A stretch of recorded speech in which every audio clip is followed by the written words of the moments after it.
Hi, everyone. Today, we are going to talk about how to recognize toxic relationships in your life, to be able to look for signs to tell if a relationship is toxic, and also how to handle and deal with those relationships. I had a request on this video, and toxic relationships, I mean, it could be complicated because it could be anybody from a family member to a spouse, a boyfriend, a girlfriend, a coworker, pretty much anybody you have a relationship with. Somewhere in there could be some toxic relationships. I'm sure most of you can sit back and think, oh yeah, that one probably is. But are you really aware of like what is causing it to be toxic, and how do you handle it so that toxicness of that relationship doesn't permeate your energy that you're trying to put out into the world and make you and take you into the negative place that they're in. Now, so as we talk about the traits of a toxic relationship or person, keep in mind that, we all have these traits to certain degrees at certain times. So just because someone does show one sign of what I may say be a sign of a toxic relationship doesn't necessarily mean that that relationship is completely toxic. It's when it is done most of the time. For example, someone that you may have a toxic relationship with is someone that deals in a lot of negative thinking. And when you're around them, just listening to them be depressed kind of takes your frequency level, energy level down. But we all get depressed sometimes, so it's not that we can cut ourselves off from anybody that's suffering a little depression, or anxiety or stress or the chaos of life. We do have to be around that, so it's not like we can cut ourselves off from everything that would be a sign of a toxic relationship. But there are some relationships that aren't helpful to you, that aren't loving to you, and it's really about loving yourself and knowing, is this relationship making me a better person, or is it making me not be able to work on myself and become the better person that hopefully we all strive to become every day? And it's not that we ever get there, because it's an ongoing process. So let me give you some examples of what a toxic relationship. One would be the negative thinking, but it would be that when you would leave that person, or after being around him from some time, you just feel heavier and you don't feel good about yourself. And it could be, they're saying things to put you down, and it might be subtle, it might not be subtle. It could be that no matter what goes wrong, they're always blaming you. It could be that they're trying to control everything that you're doing, what you're saying, what you're thinking, what you're feeling. And if they can't control it, then they get very upset with you. So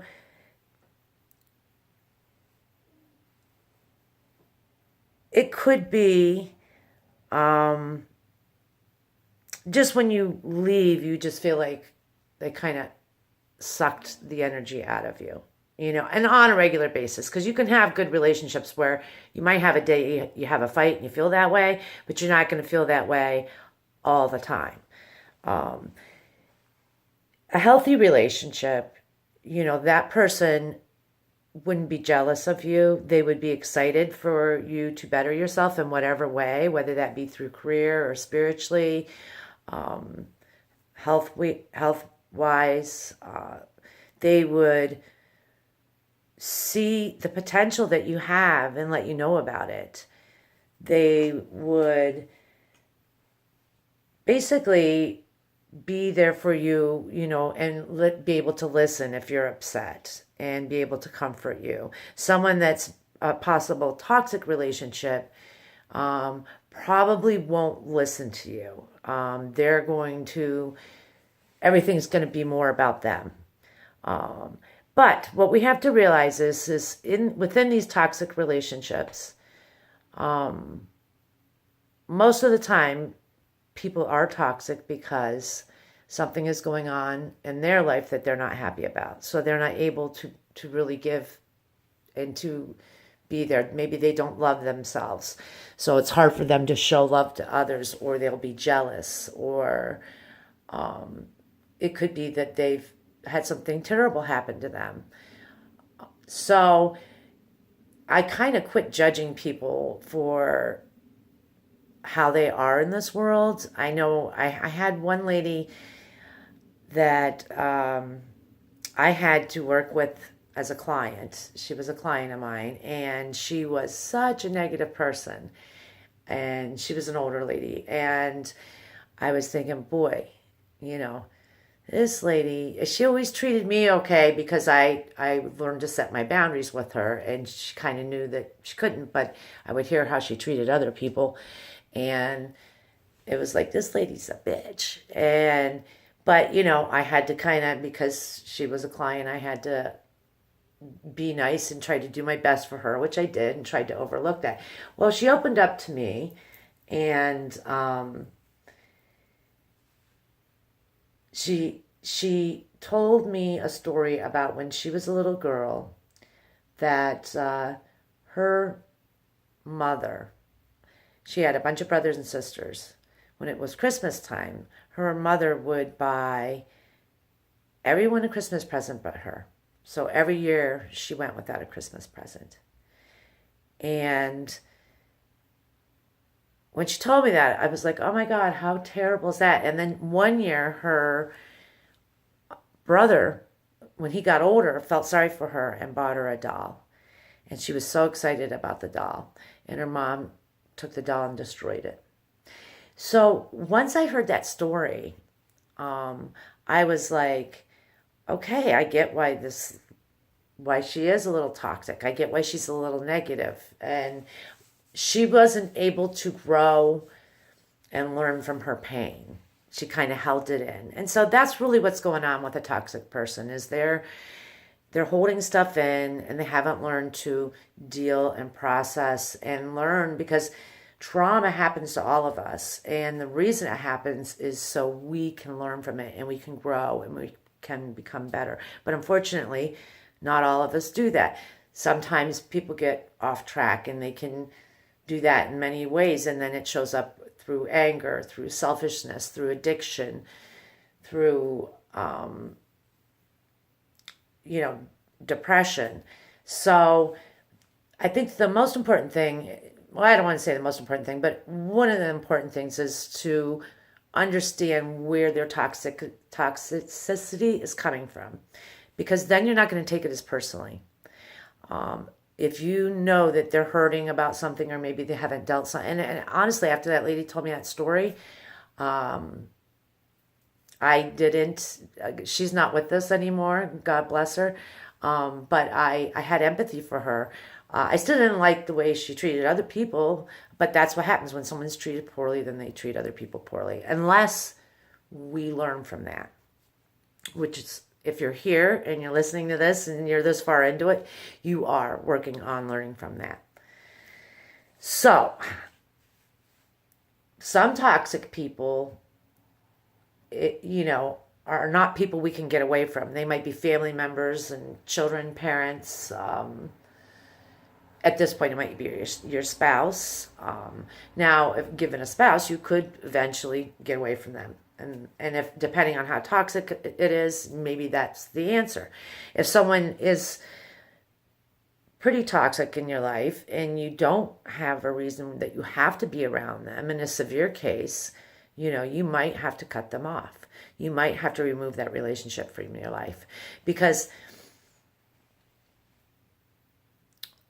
the secret to life is not about obtaining the perfect job, the perfect boyfriend or girlfriend or spouse, significant other, or the perfect career, have the perfect children, because that ain't going to happen. The secret to life is to learn how to cope and how to keep your energy level within all this chaos, within all this crap that we deal with on a daily basis, and I hate to sound like that, but there's a lot of crap that's out there. And to keep our energy level up, where we're in a positive space and we are controlling our brain, and our brain's not controlling us with negative thoughts spinning around or anxiety about what didn't happen or what's going to happen. And you are solely responsible for that. So if you have a toxic person in your life, then it's really up to you to set the boundaries as needed to deal with that toxic person. Now, if it's somebody that you don't need to be around, like say a friend or a boyfriend, and they are making you feel terrible, you get a knot in your stomach, before you got to answer the phone, or you feel really crappy after they're over for a couple hours on a consistent basis, well, by all means, yes, those relationships probably aren't healthy for you. Does it mean the other person's an evil, horrible human being? Probably not. Probably they have their own issues. What happens is, as you start working on yourself internally, and again, if you're listening to this video and you're this far into it, then you are, we start raising our frequency, and we like that feeling of feeling positive. And I mean, it's hard enough to do without any toxic relationships in our life. Just getting up and going through our day of dealing with what the world has turned into, especially recently, it's not an easy task to keep that up there. So when we go around someone that's toxic, which maybe that's done with emotional abuse or just a lot of gossiping about other people or jealousy or anger on a regular basis, they're going to bring your frequency level down. And that doesn't feel so good. And it's your responsibility to create your own environment up to a degree. I mean, we don't have control over anybody else, and we can't make this person untoxic. What we can do is teach people how to treat us. So if it's the type of person that you can have a conversation with and and they can reflect and try to work out a way to be in each other's space, because sometimes people are being toxic and they might not even realize it. And maybe they will work to change, like if you let them know, well, you've been putting me down and that doesn't make me feel very good, or it always seems like you're angry all the time, and then how can we enjoy this time?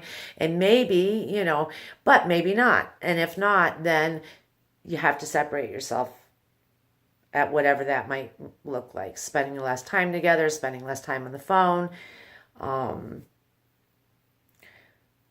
But so to stay in a soul-centered space and try to keep your frequency level higher. And like I said, that's not an easy thing to do. I talk about it, but believe me, I have my bouts of depression and anxiety and probably a little toxicity now and then.